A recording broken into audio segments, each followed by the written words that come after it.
Today we are talking with Dr. Kate Lund, and Kate has got a great perspective. She comes at this both from the standpoint of a licensed clinical psychologist, but also from the standpoint of having gone through challenges of her own. And so I love Kate's perspective on resilience and growing through challenges and how she takes that and applies it not only to books that she's published, but also to her own podcast. So thanks for joining us today, Kate. Thank you so much for having me. I really appreciate it. You're so welcome. I'm excited because as a mom who has a son who's an avid athlete, I can't wait to dig into that. But let's start off first. Give us a little bit of your backstory. I know that you had some medical challenges as a kid, and I'd love to hear more about that. Sure, absolutely. I'm a psychologist now, but the thing that drew me to becoming a psychologist was definitely those early challenges that I had. When I was 4, I was diagnosed with this medical condition called hydrocephalus. And that means that the cerebral spinal fluid isn't circulating as it should, causing pressure to build up on the brain. And I went from this healthy, active, happy 4-year old to really sick really fast. And it was a hard time because it was hard for the doctors, my parents, to really understand what was going on.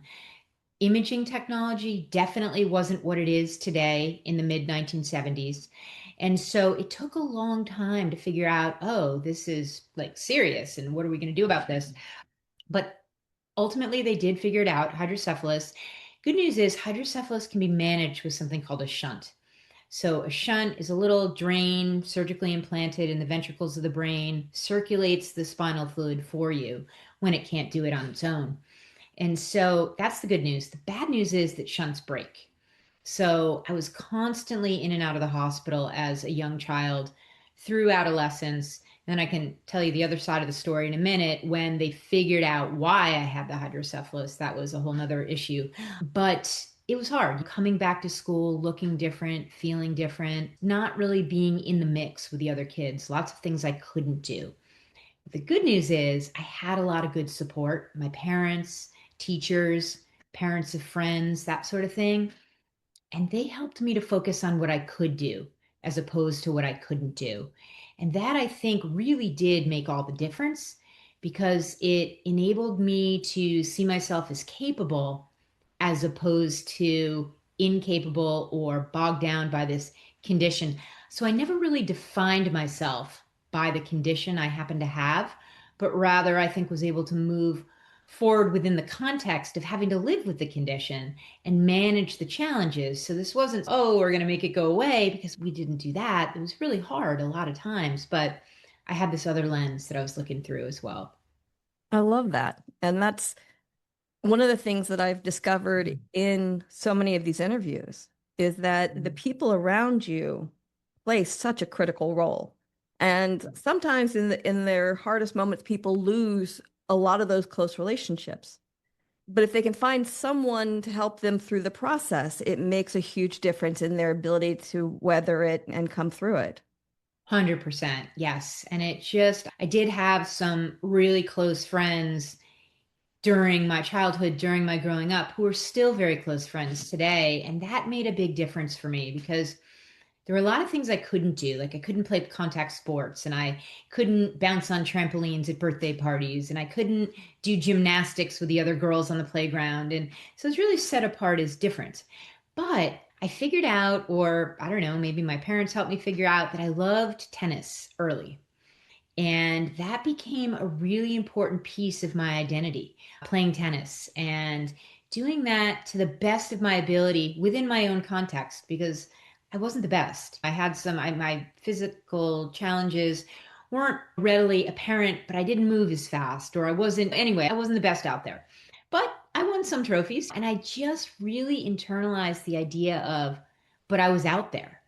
And I think that was a really important message for me early on as well, because we're not always going to win. We're not always going to be the best at whatever it is we're doing.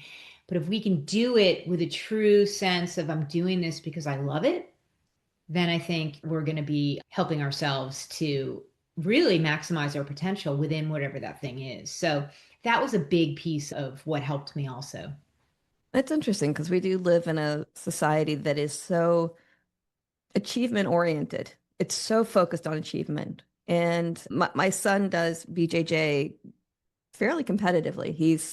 He trains 7 days a week and fell in love with it. And the most interesting thing is that he used to be a horrible sport. He used to be the Mm. kid that when he was losing a board game or whatever, he would take it and he would throw it.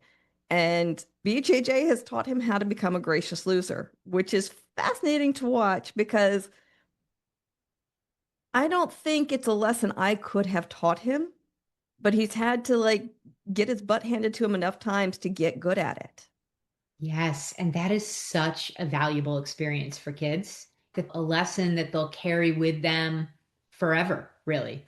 And really important to have that experience of not being first and not winning all the time. My boys are competitive, they're competitive in rowing. And they're not always going to be in the top boat. They're not always going to be in the boat that wins. They're going to be things, and really important to figure out, okay, as long as I'm bringing my very best and doing the best within my own unique context, to be okay with that, because that's really all we've got. Yeah. And that's true of life in general. You and I were talking earlier about my accident, and one of the big challenges I had after my accident was I kept thinking, okay, if I do these things, if I learn how to walk, I'll get back to my old life. I had a severe concussion. And so I had what's called post-concussive syndrome, which meant that I had a really hard time keeping track of details. Yeah. And I kept thinking, okay, if I train my brain just enough, I'll get back to where I was. If I do this, if I do that, if I do enough physical therapy, if I do all these things. And it wasn't until I made peace with the fact that I'm never going to be able to get back to where I was. And I've got to figure out how to have the best me with what I've got going forward. That I really was able to embrace this new version of life and move forward and get better. Amazing. Yes, that is exactly it, right? It's creating a new normal within your current context, post accident or post whatever might happen. And so that is such an important point, and something that I've done a lot of work with people on in my work as a psychologist. I did my early years in pediatric medical psychology. So couple of years in a burn center working with kids who had been burned to a catastrophic level and just so intense and hard, and helping them to create a new sense of normal coming out on the other side of such a catastrophic injury, and going into schools and helping their classmates understand what's happened. And this is the same friend. Maybe they're going to look different, or maybe they're going Mm. to have different various challenges that, and how can we understand that as a group? And so, anyway, that is such an important point. That must be especially hard with kids that have come through burns because we live also in a very appearance focused society. And for me, it was humbling when I was learning to walk again. I graduated to a cane, and I was a young mom with two little toddlers walking around with a cane. And I always felt judged. I don't know if people were actually judging me or not. I know that people were definitely curious, but I always felt like they were judging me and, oh, what's she doing with a cane? She looks fine. And so I would imagine that with something so visually obvious as a burn, there's a Mhm. whole other level of getting okay with the glances from people and coming to terms with that.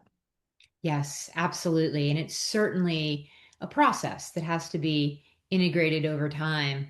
And I guess that's just the bottom line, is it takes time and it's hard. And then how to help one who's been through something like that, who might feel like all the eyeballs are on them, or the eyeballs really are on them, to help them really appreciate their own unique context and be able to recognize and see their strengths and what they're bringing to the mix. And yes, things have changed, but what are you still able to do? And what are some new things or new avenues, that sort of thing, that's really vital. When I was a kid, I had to wear a huge hockey helmet skating with my classmates at school. We went down to this ice rink once a week during the winter, and helmets weren't cool back in the day, right? That was like lots of laughing, lots of snickering, lots of maybe even pushing me around a little bit. That looks weird. But it was just something that had to think, all right, this is just the way it is.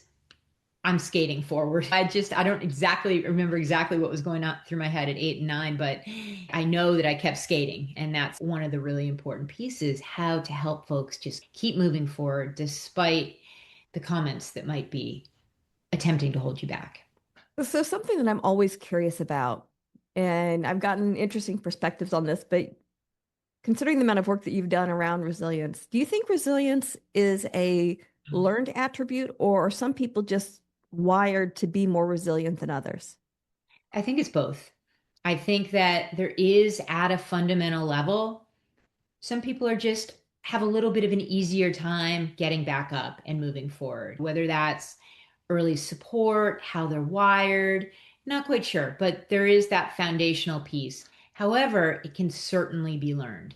We can certainly practice strategies, integrate ways of seeing the world, ways of living our lives that are going to make us inherently more resilient, able to work through the challenges as they come up. Like building a resilient lifestyle as opposed to seeing resilience as that thing that happens when a challenge comes up.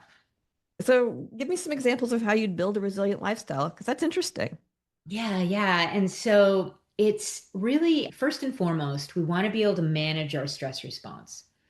We want to be showing up as level as possible each day because we don't want to be starting the day up here such that when a challenge hits, something comes into our mind, we're going to escalate to the point of shutdown. Ah. So that's a really important strategy slash tool that I'd love to see all of my clients practicing. I teach it to them.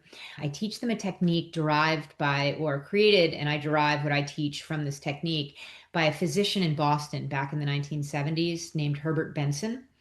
And he developed something called the relaxation response, which basically is designed to calm the central nervous system. And with practice over time, really helps you create that level baseline. It's basically like a mini meditation, Hmm. but coming up with a word or a phrase that you find soothing in some way, and you're breathing. So we have folks practice 5 minutes in the morning, 5 minutes in the evening as a start to start creating, integrating what it feels to be in that level space. And then it's a super cool technique. You can carry it around in your back pocket. When I'm working with young athletes, for example, who are really stressed about the soccer game coming up because it's a playoff game and they're in the goal, and oh no, what happens if I am not at my best or let a goal go through, whatever.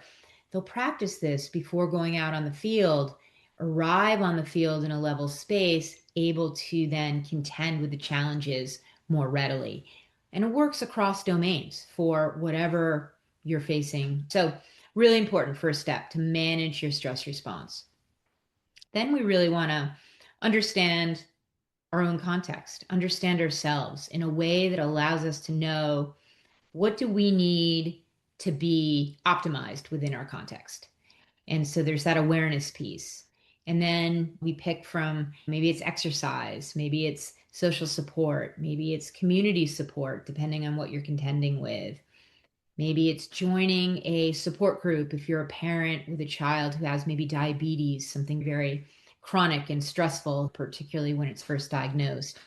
And then oftentimes we're looking at hobbies, things that we may have lost at some point during the course of time, whether it's through parenting, life stressors, responsibilities, but reconnecting with a hobby or something that brings us a sense of joy, accomplishment, trying to do that on a regular basis. So those are just some examples of some of the things we can integrate to become more resilient and to build that resilient lifestyle. Interesting. And I love that idea of coming up with a phrase that you can repeat to help you tap back into that mindset. Yes. And So, it's simple. We want it to be simple, yet soothing on some level because we don't want it to get, it's really like a placeholder. So you can focus on the breathing, focus on modulating the central nervous system so that it's a placeholder that pushes away all those crazy thoughts that want to come into our mind when we're trying to block things out. So it could be your favorite color, it could be your favorite place, it could be really anything. People always ask me what the word should be, and there's really no one size fits all. and it's a great mindfulness practice because I've read a study that said that the difference between anxiety and excitement is breathing. In Mhm. anxiety, you clench up and you start to build up lactic acid in your muscles because you're not breathing through it. If you can force yourself to slow down and breathe, it takes that lactic acid, it breaks it down, and it starts to shift it into excitement. And so if you can start to feel the anxiety, stop yourself, and just focus on taking the moment to breathe, you can shift that into excitement and use that to fuel whatever it is that you're doing. So I love that idea of having a trigger word because sometimes it's hard to remember when you're in the moment. Oh, I've got to slow down and breathe now. Exactly, exactly. And that technique really does help us to take that step back, create a bit of space, and then perspective, right? In terms of how we want to respond in a given situation, such that we're not in that reactive space and might come across in a way that we don't want to. Yeah. And it's hard to perform at your best when you're purely in a reactive standpoint. 100%. Yes, And that's when you make those snap decisions that are just, they're not your ideal place to function from. exactly. Spot on. Yes. So, as a mom of athletes and as someone who's coached athletes from a psychology standpoint, what are the things that you recommend an athlete do to perform at their best? Obviously, the breathing techniques and the having other things, but are there other tips that you would recommend? Yeah, absolutely. So we want to really help our athletes, particularly adolescent athletes who are trying to play at a very high level and very hard on themselves.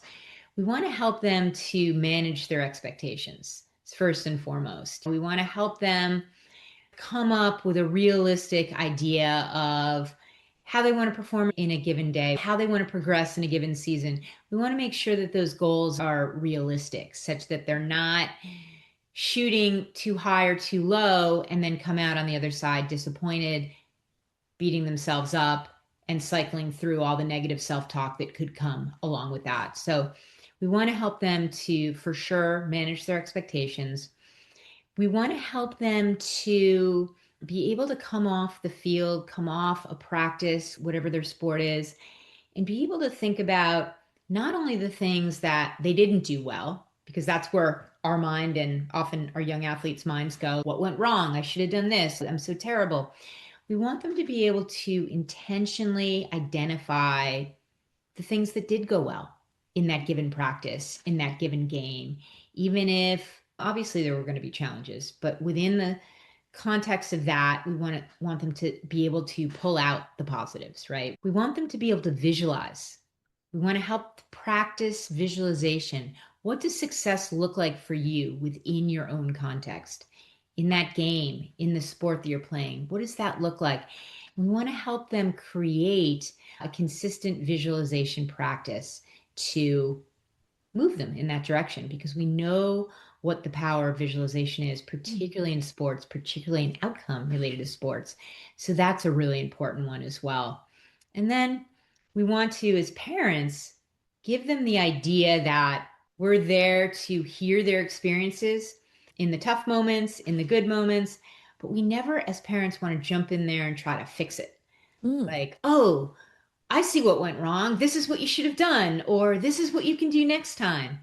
We really want to not do that as parents. We want to be there such that there's space created for them to share as they feel ready to and as they feel would be helpful, because that not only allows them to see us as a safe space to process some of this stuff when they're ready. It also gives them a sense of agency, a sense of, okay, that was a hard moment. I'm going to sit here and think about it for a little bit. And, how might I come at this the next time? So it gives them that sense of power, control, agency in terms of their own trajectory. That's interesting. That's very interesting because I know that as a mother, it's hard when one of my kids is really struggling with something that they didn't perform at the level they meant to. My instinct is to be like, you know what? You did great. You gave it your all. I'm so proud of you. But it's Boys, interesting. still want you to say that. Okay. Okay. Yeah, still want you to say that stuff. Absolutely. That's awesome. But, and I hear you, it's so hard to see our kids not perform at the level that they want to perform. Trust me, I'm in it like almost every day over here. And it's painful. It But no, is. that stuff is great. It's the what do you think you should have done differently? How do you think you should? Oh, I know what you should have done differently. It's that kind of stuff that I recommend people don't go for. Awesome. But the reinforcing the effort, the reinforcing the positive things that you saw, absolutely spot on. Yeah. Awesome. My son went to a competition 2 weeks ago where they didn't have anyone in his weight class to compete against. Mhm. So we asked him, we're like, okay, you can go ahead and not compete. That's totally cool. Or you can compete up a weight class. And we knew going into it that the chances of him winning were slim. And he not only didn't win, he got pretty well whipped. And it was interesting because even though we had discussed going into it that this was going to be a big challenge and that this was more of a learning opportunity than anything else, he still was really hard on himself about the fact that he didn't perform as and it was funny because like one of the kids that was amazing, Ben held out against him the entire way through the match. The kid didn't get a pin, which Mhm. is noteworthy in and of itself, but he was really disappointed that he didn't do better against him. And it was tough. As a mom, I want to step in and be like, look, you did as well as you possibly could have, and you took everything and you left it on the mat. And I think that is a really important message that Good. we need to be Okay. giving our kids. Absolutely spot on. Yeah. So I'm sorry if I was No, confusing. no, Yeah, no. that is really important because to reinforce that, what you're seeing from, but so often I see the parents who are like, yeah, you didn't do that well, and I see why, and blah, blah, blah, blah, blah. It's that piece that we don't want to Uh, have happen. But no, reflecting on what you saw from a, wow, what are the things that I saw that went really well? And wow, you left it all out there. Let's remind ourselves that you are up a weight class and all these things that is sometimes hard for our kids to hold on to, right? yes. Because they want to do the best or be at the They best want to go in and in their minds, right? like Yeah, they yeah, want to yeah, go yeah. in and have it be that miracle where they compete up a weight class and it at higher belts and that they sweep the day and everything's amazing. But this kid's been doing it since he was 4 and he's got 50 pounds on you and he's a yellow belt and like all these factors that you did the best you could.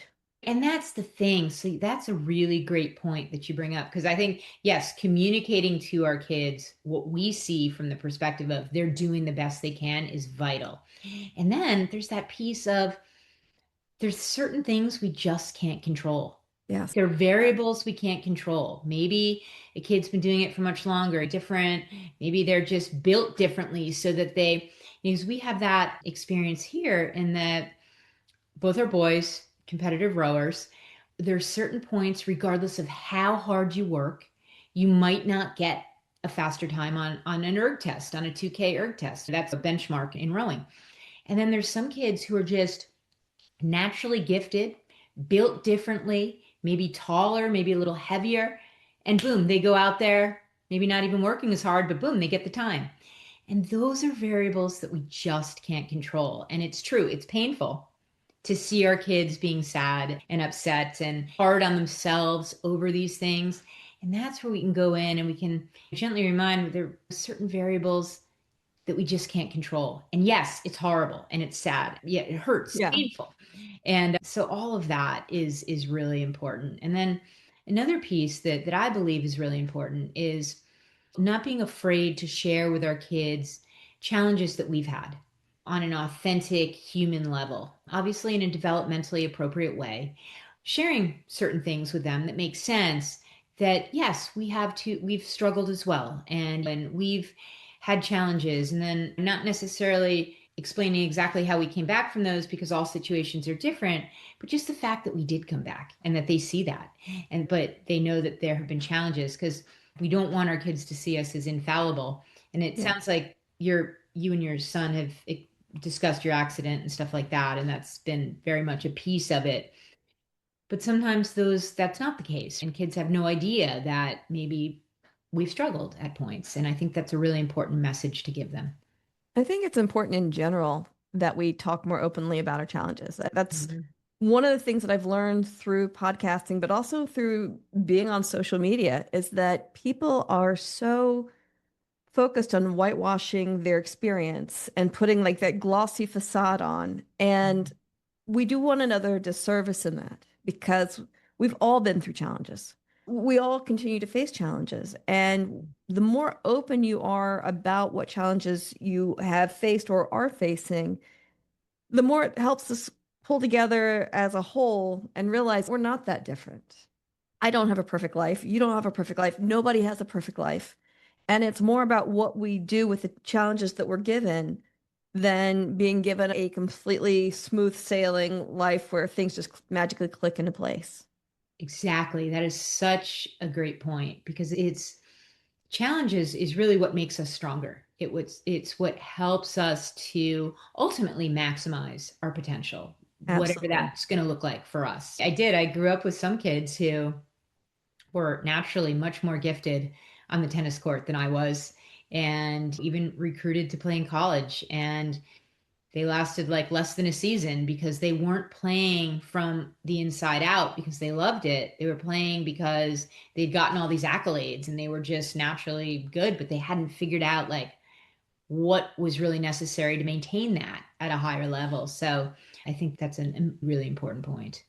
One of those tough things I'm sure you're familiar with the story of the Phoenix. I think everybody knows that one where it is this beautiful bird that burns down to nothing and is reborn from the ashes. And another thing that I talk pretty openly about is the fact that I came from a childhood of abuse. And my parents were abusive in pretty much any way, shape, or form that you can abuse a kid.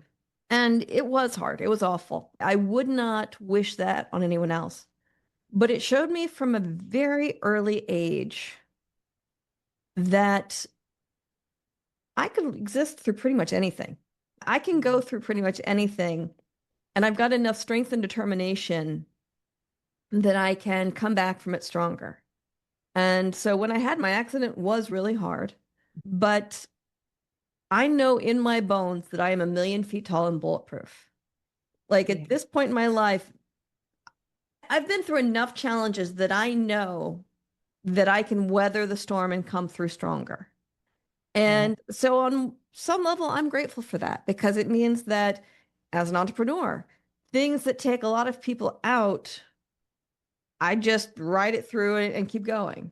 In parenting, things that are really hard, I know how to get through. And it sounds like you've got that same just inherent knowledge of yourself as a person to say, you know what? I know I'm capable. I know I can get through it. I've been through this childhood of hydrocephaly, and there's not much in this world that can take me out. Yeah, spot on. And I think, yeah, that's such a good point. And I think that it's not always conscious, but I think going through these really hard things so early just, Yeah. yeah, creates this foundation of grit and perseverance and moving through regardless. Yeah. And I know for a fact that for me, one of the ways that showed up was early on in the classroom, I would miss a lot of school, right? And so, in order to keep up or stay level with my peers, I had to work a lot harder. And then at a point that kind of leveled off, but I kept working a lot harder. And that ended up being a really good thing for me because, by the time I got to college, I was able to experience all these other things because academically I was pretty well prepared and it wasn't that hard. And it sets you up for life in general. I've had plenty of career challenges. I've had plenty of personal life challenges or just in general. And every single time one of those things pops up, it could be catastrophic, but I don't let it be because it's one of those things where I'm like, yeah, you know what? I've survived these other things. This is not that big of a challenge in the overall scheme of things. Precisely. Yeah. And it's a really powerful and important point. So couldn't agree with you more. I love that. I love that. So I know that you've got an upcoming book called The Keys to Resilient Parenting. Tell us a little bit about that. Yeah, so Step Away, The Keys to Resilient Parenting, just recently came out and it's been a really fun project. It's basically a book for us as parents on outlining how can we optimize our sense of well-being within our own unique context, whatever that looks like for us. So the book is basically a roadmap for helping us to do that and talk about this idea of resilient lifestyle, how we create that, talk about emotional intelligence in parenting, talk about lots of different case studies and the ways in which some of these things have played out in real life based on people that I've worked with, which are all composite stories. So pieces of different stories put together to make the point so that nobody's identity is, at play here. So yeah, so it's basically a roadmap for us as parents to build resilience, optimize our own sense of well-being, and at the same time model that for our kids such that we're helping them build the same foundation. I love that. I love that because parenting is the most humbling experience ever. And there's nothing like parenting to show you where you still got room to grow. And I love the idea of having a roadmap to help you weather some of those challenges because you never know where the pitfalls are until it comes up. 100%. Yes. 100%. One of the things I always like to ask at the end of a discussion is if you were to leave us with any thought to encapsulate your experience, but also what you've learned about resilience, what would that be? Yeah. So basically, what I would say is to always hold on to the possibility on the other side of the challenges, both for yourself as a parent, as well as for your kids. I love that. And it gets at that question of what role hope plays in resilience. And it sounds like it plays a pretty big one.